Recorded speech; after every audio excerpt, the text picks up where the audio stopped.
इस्लामी कट्टर जिहादी आतंकवादियों को अगर कोई जवाब दे सकता है पूरे विश्व के अंदर, वो केवल और केवल भारत है। ये कब भगवान बुद्ध ने कब ली थी? ये कब भगवान बुद्ध ने कब ली थी?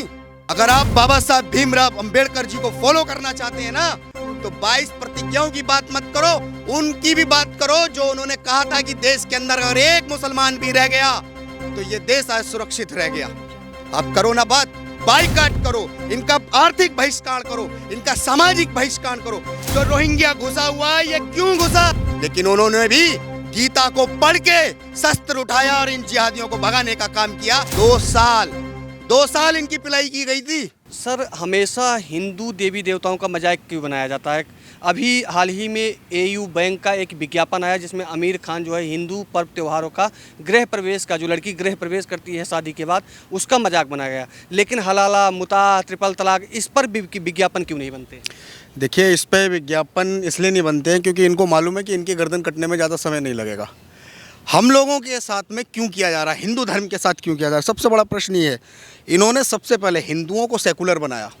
सेकुलर बनाने के बाद जब इनका जो एक एजेंडा था कि हिंदुओं को संस्कृति से दूर करो, और हिंदुओं को संस्कृति से दूर करना इनका लक्ष्य नहीं था, इन्होंने सेकुलर बनाया। सेकुलर के बाद इन्होंने जिहादी प्रोपेगेंडे के साथ में सनातन विरोधी अपनी टीम को एक्टिव कर दिया। आज लगातार ये बॉलीवुड गैंग हो, चाहे ये लोकल स्तर के राजनेता हो या संगठन हो, जो एक मिशन लेके चल रहे हैं सनातन विरोधी का, ये उन लोगों का समझना होगा कि भारत की संस्कृति कभी किसी ने छेड़ नहीं पाई है। अगर जिसने छेड़ी है वो ज़मीनों दोज हो गया, मिट्टी में दफन हो गया है। ये इतिहास है भारत की संस्कृति का। ये दुनिया प्रमाण मानती है कि अगर कोई भी इस दुनिया के अंदर इस्लामी, मैं साफ नाम ले रहा हूँ, इस्लामी कट्टर जिहादी आतंकवादियों को अगर कोई जवाब दे सकता है पूरे विश्व के अंदर, वो केवल और केवल भारत है, जिसने जवाब देता आया है और लगातार जवाब दे रहा है।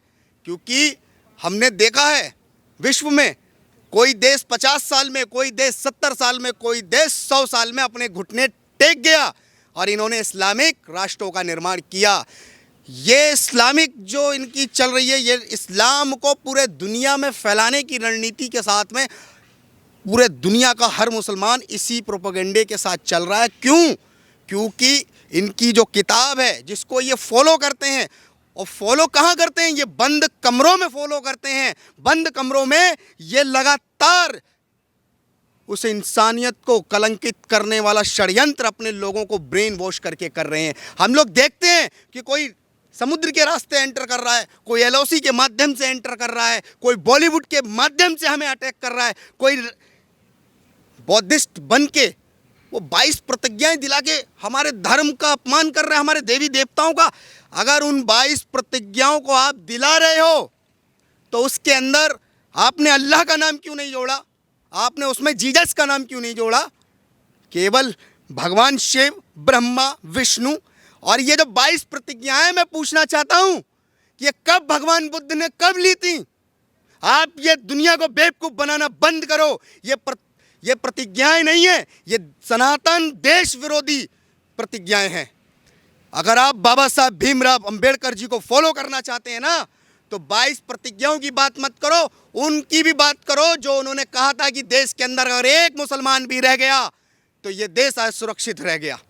आप करो ना बात, क्यों नहीं करते हो? नहीं करेंगे ये लोग बात, कभी जीवन में नहीं करेंगे, क्योंकि इनको मालूम है इनकी दुकानें इन्हीं के फंडिंग से चल रही हैं। चाहे वो पीएफआई के द्वारा हो, चाहे वो दाऊद के द्वारा बॉलीवुड को फंडिंग करते रहे हैं। लगातार हमारी जांच एजेंसियों ने ये खुलासा किया है। ये समझना होगा। और हमारे देश के जितने भी हिंदू आज जागृत हुए हैं, जिन्होंने अपने धर्म के ऊपर हो रहे कुठाराघात को महसूस किया, हम लोगों ने महसूस किया।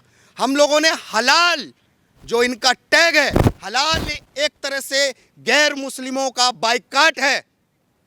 क्यों नहीं बोलते हैं? बाइकाट दिखाओ ना, हलाल बाइकाट है। बाइकाट हम नहीं कर रहे हैं, हम तो अपनी सनातन विरोधियों को जवाब दे रहे हैं कि तुम लोग सुधर जाओ, क्योंकि तुम्हारे रहन सहन से ये संस्कृति को फॉलो करने वाले सनातनी नहीं चलेंगे। सनातन की संस्कृति को फॉलो करने वाले बहुसंख्यकों के साथ में आपको सम्मानपूर्वक चलना होगा। अगर आप अपमानित करने वाले कृत्य को करेंगे तो बॉलीवुड जितनी भी देश विरोधी ताकतें हैं, मैं मंत्री जी अनुराग जी का ना, ठाकुर अनुराग सिंह का बहुत सम्मान करता हूँ। उन्होंने एक नारा दिया था देश के गद्दारों को, और जनता ने आवाज़ दी थी उस समय कि गोली मारो सालों को। हम भी आज फिर वही कह रहे हैं, क्योंकि हम वही जनता हैं कि देश के गद्दारों को गोली मारो सालों को। ये जितने भी हैं बाइकाट करो, इनका आर्थिक बहिष्कार करो, इनका सामाजिक बहिष्कार करो, क्योंकि ये लोग इंसानियत की बात करते हैं, लेकिन इंसानियत के नरबख्शी भी यही लोग हैं। ये लोग मानवता की बात करते हैं, लेकिन ये मानवता केवल इनके मुख में शब्दों में है, लेकिन पीठ में जिहादी खंजर घोंपने से ये पीछे नहीं हटते हैं। हमेशा देखा जाता है कि हमेशा ही हिंदू आस्थाओं के साथ ही खिलवाड़ क्यों किया जाता है। आपने देखा कि मनु स्मृति को जलाते हुए तमाम वीडियो, तमाम फोटो वायरल हुए। ठीक है, मनु स्मृति को अगर आप गलत मानते हो तो एक किताब इस दुनिया में और भी है जो जिहाद को प्रमोट कर रही है, जो सीधा सीधा गला उतारने को प्रमोट कर रही है, जो सीधा सीधा दूसरे देवी देवताओं के या दूसरे धर्म को ना मानने की सीख दे रही है। उसके खिलाफ ये लोग इतना उग्र प्रदर्शन कब करेंगे? देखिए, मनुस्मृति, ये जितने मनुस्मृति को लेके प्रश्न चिन्ह लगाते हैं, उन लोगों को मालूम भी नहीं होगा कि मनुस्मृति लिखने वाले मनु थे कौन ऋषि। मनुष्य की उत्पत्ति और मनुष्य को चलना सिखाने वाले मनु थे। मनु ने कर्म के आधार पे लोगों को उनके दायित्व से बांधा था, समाज को चलना सिखाया था। लेकिन ये लोग 3000 से ज़्यादा जातियों को संवैधानिक रूप से दर्ज करा के हम सवर्णों के ऊपर SC ST एक्ट के मुकदमे जो लगवाते हैं, ये तब कहाँ जाते हैं जब कोई मुस्लिम इनकी बहन बेटियों के साथ बलात्कार करता है, तब ये कहाँ जाते हैं? चंद्रशेखर जैसे लोग जो बोर्ड लगा के बोलते हैं कि द ग्रेट चमार, लिखो लिखो, स्वाभिमान होना चाहिए। लेकिन क्यों जब मैं बोलूं तो मुझ पे SC ST एक्ट का मुकदमा, और तुम बोलो तो तुम मुकदमा डिफेंड करके उसको अधिकार मानते हो? अरे हम तो ये शुरू से कहते रहे कि जातियों पे स्वाभिमान करो, गर्व करो, ये एक मकान के 4 कमरे हैं। लेकिन नहीं, ये वो लोग थे जिन्होंने इन लोगों को बहलाया, फुसलाया, और ये भ्रांतियां जो छाप के नकली इतिहास इनको पढ़ाया और सनातन विरोधी कार्यों में इनको लगाया। ये वही लोग हैं जो लगातार शुरू से करते रहे। ये उन्हीं के बच्चे हैं जो अब कुठाराघात संस्कृति के ऊपर सीधा कर रहे हैं। इनका मानना है कि हम बाबा साहब भीमराव अंबेडकर के 22 जो उनके वो थे वो मैंने जो है दोहराया है। चलिए मान लेता हूँ, तो अगर राम और कृष्ण और भगवान शिव या ब्रह्मा को आप नहीं मानते हैं, तो एक प्रश्न बनता है कि भाई भीमराव अंबेडकर का भीमराव अंबेडकर नाम नहीं था, भीमराव रामजी अंबेडकर था, वो अपने नाम से राम कब हटाएंगे? उसके बाद में काशीराम को के भी आप फॉलोवर्स हैं, वो अपने नाम से राम कब हटाएंगे? उसके बाद में बुद्ध, हमारे जो 10 अवतार कहा गया है, 10 अवतार ईश्वर का माना गया है, उसमें भगवान बुद्ध का भी स्थान है, मतलब 10वें स्थान में, वो कब निकालोगे? उसके बाद में और इससे रही सही कसर, आप कबीर को अपना आदर्श मानते हो, कबीर ने टोटल राम और कृष्ण के ऊपर दोहावली किया है, उनको अभी हटा दो। रविदास किसके पूजक थे? उनको हटा दो, फिर तुम्हारे पास क्या बचा? देखिए, भारत की सनातन संस्कृति वो संस्कृति है जिन्होंने एक रामायण लिखने वाले को ब्राह्मण की उपाधि से पूजा, और हम खुद पूछते हैं। आपका कर्म आपको निर्धारित करता है कि आप क्या कर रहे हैं। अगर आपके कर्म चोर और डकैती के हैं तो आपको उसी नज़र से देखा जाएगा। लेकिन आप जब समाज के सुधार और समाज को संस्कृति से जोड़ने का काम करते हैं तो समाज आपको उसी भावना से देखता है। लेकिन आप वर्तमान में अभी जिस तरीके से कुकृत कर रहे हैं ना भारत की संस्कृति के खिलाफ, हम लोग देख रहे हैं और जवाब दे रहे हैं और देते रहेंगे। ये जितने भी बौद्ध धर्म को मानने वाले हैं, ये म्यांमार पे क्यों नहीं बात करते हैं? म्यांमार में क्या किया गया था? अगर बौद्धिज्म को ही तुमको फॉलो करना है तो म्यांमार की घटनाओं पे बात करो। भारत के अंदर जो रोहिंग्या घुसा हुआ है, ये क्यों घुसा? वहां से भगाने वाले भी ना वही बौद्धिस्ट थे जो दुनिया में शांति का परचम फहरा रहे हैं। लेकिन उन्होंने भी गीता को पढ़ के शस्त्र उठाया और इन जिहादियों को भगाने का काम किया, क्योंकि ये वहां पे बहन बेटियों के साथ बराबर दुराचार कर रहे थे।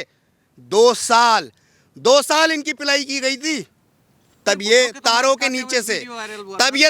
नीचे से घुस के कांग्रेस के दरवाजे पे जाके पहुंचे हैं। ये कांग्रेस और आज वर्तमान की आम आदमी पार्टी, जो कांग्रेस की ही भी पार्टी है, कोई परिवर्तन नहीं है कांग्रेस और आम आदमी पार्टी में। ये केवल धर्म विरोधी एजेंडे पर राजनीति करने वाले लोग हैं। इन्होंने केवल भारत की संस्कृति में फूट डालो, राज करो निभाया है। ये लोग उसी अंग्रेजी विचारधारा के साथ भारत में विरोध कर रहे हैं, भारत की संस्कृति को खत्म करने का काम कर रहे हैं। जी मैं आपसे बॉलीवुड पे बात करूंगा। भाई साहब ने तो बहुत अच्छे वाला बात किया जो है कि जिस तरह से बुद्धिज्म को एक्चुअली बुद्धिज्म को फॉलो ही नहीं कर रहे हैं। अगर बुद्धिज्म को फॉलो करते तो शायद किसी भी धर्म ग्रंथ की अगर हम एक की बात कर दें तो दूसरे जितने भी पंथ मजहब संप्रदाय हैं यहाँ पे अगर हम एक को निकाल दें तो वो कभी किसी देवी देवताओं को जो है अपमानित करने का अधिकार नहीं देता, चाहे वो ईसाई हो चाहे वो बुद्धिज्म हो। इस्लाम की मैं बात करूँगा ही नहीं क्योंकि उसकी बात न्यारी है, उसकी बात हम नहीं करेंगे। लेकिन बुद्ध और जैन और सिख और उसके बाद में अगर हम ये जो 4-5 मेजॉरिटी में संप्रदाय हैं अगर हम इनकी बात करें तो ये कभी भी दूसरे की आस्था को चोट पहुंचाने का कार्य नहीं करते हैं। लेकिन आज सबसे बड़ा प्रश्न चिन्ह बॉलीवुड पे है। बॉलीवुड अभी आमिर खान ने AU बैंक का एक एडवर्टाइजमेंट किया है जिसमें जो गृह प्रवेश होता है बहुओं का उस पर उन्होंने कुठाराघात किया है, वो गलत तरीके से दिखाया गया है। तो आमिर खान से मैं ये पूछना चाहता हूँ कि वो ट्रिपल तलाक, हलाला, मुता, निकाह इस पर वो कब एडवर्टाइजमेंट करेंगे? देखिए, आमिर खान अपने आप में एक जिहादी है और वो खुद एक लव जिहाद करने वाला व्यक्ति है। 2 हिंदू लड़कियों को छोड़ चुका है वो शादी करके। अरे अपने घर पे ही फिल्म बना लो और आधी से कम उम्र की लड़की आपसे उससे शादी करने जा रहे हो, आपकी बेटी से भी छोटी है शायद वो। तो इस तरीके का जो जिहादी मानसिकता रखने वाला मुसलमान जो पी के फिल्म बना के महादेव का अपमान करता है, उन्हें टॉयलेट में दिखाता है, बम पटाखों से डरता हुआ दिखाता है, उनका एक स्वरूप है, उसको भी उन्होंने अपमानित किया कि हिंदू को अपमानित किया। वो क्रिश्चियनों पे, मुसलमानों पे बहुत बड़ी टिप्पणी नहीं करते क्योंकि उन्हें पता है सर तन से जुदा वाले नारे भी लगेंगे और क्या पता कलम भी हो जाए। लेकिन हमारी संस्कृति जो 16 संस्कारों की संस्कृति है जिसमें विवाह एक बहुत बड़ा संस्कार है और महिला का गृह प्रवेश चावलों पे पाँव लगा के दाहिने पाँव को गृह में प्रवेश करवाना ये महिला की प्रथा है। इसे आप एक पुरुष करेगा और वो भी जिहादी पुरुष जो कि बार बार हिंदू धर्म को अपमानित करने के लिए जाना जाता है। यहाँ तक कि लाल सिंह चड्ढा भी उसकी फ्लॉप हुई है, वो भी इसी कारण से हुई है क्योंकि उसने हिंदू विरोधी एजेंडा चलाया। ये दाऊद वुड, ये उर्दू वुड और ये जिहादी मानसिकता ये हिंदू विरोधी है और क्या पता आगे ये विरोधी मानसिकता को हम निपटा दें। निपटा देने का मतलब ये नहीं है सर वैचारिक रूप से युद्ध लड़ रहे हैं तो वैचारिक रूप से हराएंगे हम प्रमोट करेंगे बाहुबली को, हम प्रमोट करेंगे RRR को फिल्मों के रूप में, हम अच्छे सीरियल्स को प्रमोट करेंगे, रामानंद सागर की रामायण जैसी अगर कोई रामायण बनाई जाती है उसे सपोर्ट करेंगे, हम महाभारत को सपोर्ट करेंगे, हम शबरी के बेर जो भगवान श्री राम ने खाए वो दिखाएंगे। ये दलितों का मतभेद भी तो मिटाने ही नहीं तो सच्चाई बताई नहीं गई है। आप रामायण महाभारत तो देखो, वेद व्यास शूद्र कहा जाता है, आज के युग में कहे जाएंगे तो शूद्र थे, लेकिन उन्होंने महाभारत जैसा ग्रंथ लिखा। वाल्मीकि आपके अनुसार तो वो भी शूद्र हैं, ठीक है ना, लेकिन हमारे लिए प्रकांड पंडित हैं। हम वाल्मीकि द्वारा रचित श्री रामचरितमानस पढ़ते हैं, श्री रामचरित जो रामायण हमारी लिखी हुई है। हम कैसे भेदभाव कर सकते हैं? ये भेदभाव तो ये जिहादी वुड, ये PFI ये लोग करवा रहे हैं और ये बौद्ध के नाम से। बौद्ध कहते हैं आपो दीपो भव, पहले अपने आप को जागृत करो। बौद्ध तो खुद पहले एक क्षत्रिय राजा थे, जो क्षत्रिय राजा ने बहुत विस्तार कर लिया अपना और उस समय पे तो खून खराबा होएगा ही। उस खून खराबे को देख देख के उन्हें एक आत्म जागरण हुआ। ये शांति भी तो चाहिए भाई, आनंद से बड़ा तो कुछ नहीं है ना भाई। अल्टीमेट गोल क्या है लाइफ का? परम ईश्वर को प्राप्त करना, परम शांति प्राप्त करना। शांति के लिए हम सब कुछ करते हैं। उस शांति को प्राप्त करने के लिए एक बौद्ध व्यक्ति का जन्म हुआ, सिद्धार्थ बौद्ध। वो बौद्ध बने हैं, अपने आप को जलाया, तपाया है, खपाया है। कैसे बने हैं? बौद्ध की तपस्या तो ले लो, शपथ बाद में लेना। बौद्ध को मान तो लो, अंबेडकर की तपस्या तो कर लो। अंबेडकर कितने पढ़े लिखे व्यक्ति थे, तभी तो उन्हें संविधान का निर्माता माना जाता है। आज हम भी प्रणाम करते हैं उन्हें हृदय से। क्यों करते हैं? क्योंकि वो ज्ञाता व्यक्ति है। अरे पहले ज्ञाता तो बनो। अज्ञानी व्यक्तियों को जिन्हें कुछ पता नहीं है, जो छोटे मोटे पैसे लेके किसी को वोट डाल देते हैं और जो छोटी मोटी भ्रांति पैदा करके किसी पे छोटा सा जहर पैदा करके उनके दिमाग में उनका धर्म परिवर्तन कर रहे हैं। और उसमें भी सर 10,000 लोग नहीं थे, बाहर के लोग आए थे। विजयदशमी का दिन था, उन्होंने कहा राम का कोई अस्तित्व नहीं है तो रावण का भी कोई अस्तित्व नहीं है। झूठी मनगढ़ंत कोई कहानी बनाई, सिर्फ 150 लोगों का उन्होंने शपथ दिलवाया। मैं आपको अंदर की बात बता रहा हूँ, वहाँ की डीसीपी का आप इंटरव्यू लेके आओ, वो साफ डिनाई कर रहे हैं कोई धर्म परिवर्तन ज़्यादा नहीं हुआ है। और वहाँ पे जितने भी लोग हैं, आप इंटरव्यू लोगे तो वो कहेंगे हमारे घर में तो गौरी गणेश भी है, ब्रह्मा विष्णु महेश भी हैं। ये सिर्फ एक प्रोपोगेंडा के तहत वीडियो वायरल की गई है। अंदर की बात ये है, ये भारत हिंदू राष्ट्र है, हिंदू राष्ट्र था, हिंदू राष्ट्र रहेगा, और यह सब लोग हिंदू को मानने वाले हैं और मानते रहेंगे। और मैं भेदभाव वाले जो ये भेदभाव पैदा करने की जो कोशिश कर रहे हैं ना, इन्हें साफ चेतावनी देता हूँ। ये जोगिंदर नाथ मंडल वाला समय नहीं चल रहा, ये जिन्ना वाला समय नहीं चल रहा, ये योगी और मोदी का युग चल रहा है। समझ गए? ये सर्जिकल स्ट्राइक करता है पाकिस्तान में। तुम्हारा जो बौद्धिक आतंकवाद चल रहा है ना, इस पे ऐसी स्ट्राइक की जाएगी। अभी PFI पे बैन लग रहा है, तुम्हारी फंडिंग पे, तुम्हारे NGO पे, तुम्हारे संस्थाओं पे बैन ना लगवा दिया तो मेरा नाम रामेश्वर नहीं, हम ज्ञापन सौंपेंगे राष्ट्रपति को। इस देश का पहला राष्ट्रपति जो दलित बने तो पहले भी होंगे, लेकिन मोदी जी के कार्यकाल में राष्ट्रपति दलित को ही तो बनाएगा। लेकिन रामनाथ कोविंद को ये दलित नहीं मानेंगे। APJ अब्दुल कलाम को अटल जी ने क्या बनाया? राष्ट्रपति, देश का प्रथम नागरिक, उसको ये मुसलमान नहीं मानेंगे। द्रौपदी मुर्मू आदिवासी है,